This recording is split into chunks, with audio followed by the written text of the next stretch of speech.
राजू और गोलू गांव के पास खेल रहे होते हैं। गोलू, मैंने सुना है कि इस गांव के पास एक पुराना खंडहर है। लोग कहते हैं वहां एक जादुई दीपक छिपा हुआ है जो किसी की भी 3 इच्छाएं पूरी कर सकता है। क्या? जादुई दीपक? क्या वो सच में है? हाँ, और मैं उसे ढूंढने जा रहा हूँ। तुम भी चलोगे? मैं मैं नहीं जानता, राजू। वहां बहुत अंधेरा है और वहां कुछ खतरनाक हो सकता है। अरे डरपोक, कोई खतरनाक नहीं होगा। तुम मेरे साथ चलो, मैं सब ठीक कर लूंगा।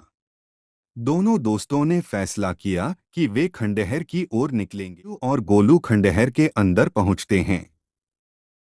वहां अंधेरा और डरावना माहौल होता है। एक कमरे में एक पुराना दीपक रखा होता है जो हल्की सी चमकता है।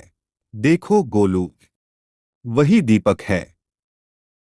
राजू, क्या हमें इसे छूना चाहिए?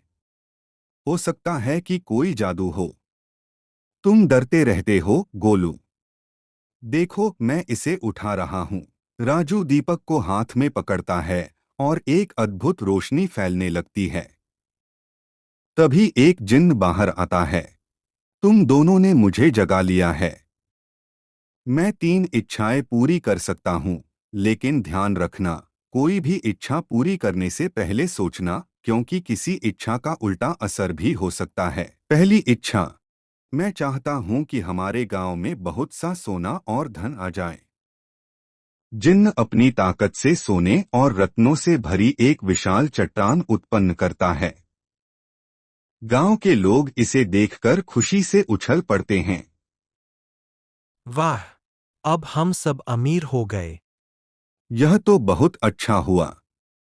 अब हम कभी भी मुश्किल में नहीं होंगे। लेकिन जल्द ही गांव में अनबन शुरू हो जाती है। लोग आपस में लड़ने लगते हैं। हर कोई अपने हिस्से के लिए झगड़ता है। सोने की ढेर सारी चट्टानें गांव में परेशानी का कारण बन जाती हैं। क्या यह सोने की वजह से हो रहा है? तुम्हें तो दादी ने भी कहा था कि ज्यादा दौलत से कभी खुशी नहीं मिलती। राजू सोचते हुए, ठीक है, दूसरी इच्छा हम कुछ और मांगते हैं। मैं चाहता हूं कि हमारे गांव के पास एक बड़ा महल बने ताकि सब लोग आराम से रह सकें। जिन्न तुरंत एक भव्य महल बना देता है, लेकिन महल के अंदर आराम के बजाय वहां कीमती चीजें चोरी होने लगती हैं। लोग अंदर की दौलत के लिए लड़ने लगते हैं। यह महल भी समस्याएं लेकर आया है। अब क्या करेंगे? तभी एक चालाक व्यापारी बगीरा महल में आ जाता है और लोगों को यह विश्वास दिलाता है कि वह सोने का सही रास्ता जानता है। तुम्हारे गांव में अब ढेर सारा सोना है। मैं तुम्हारे लिए और भी ढेर सारा धन ला सकता हूं, बस मुझे अपना हिस्सा चाहिए। हमने क्या किया? गोलू, हर चीज उल्टी हो रही है। हमें इसे ठीक करना होगा। मेरी तीसरी इच्छा है कि हमारा गांव फिर से पहले जैसा हो जाए, जहां लोग खुश और संतुष्ट हों और न तो सोने का लालच हो न कोई डर। राजू की इच्छा पूरी करता है और गांव फिर से अपने पुराने रूप में लौट आता है।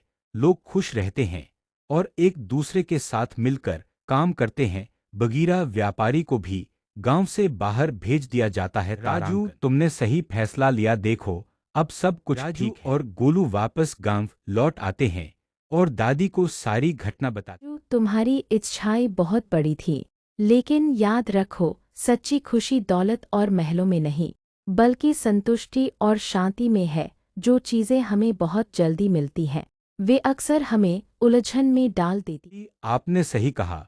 अब मुझे समझ में आया कि हमें कभी भी अपनी इच्छाओं में संतुलन रखना चाहिए और कभी भी ज्यादा लालच नहीं करना चाहिए। कहानी का संदेश: सच्ची खुशी और संतुष्टि बाहरी चीजों में नहीं, बल्कि दिल से संतुष्ट रहने में है। हमें अपनी इच्छाओं को समझदारी से पूरा करना चाहिए, क्योंकि ज्यादा लालच कभी अच्छे परिणाम नहीं लाता।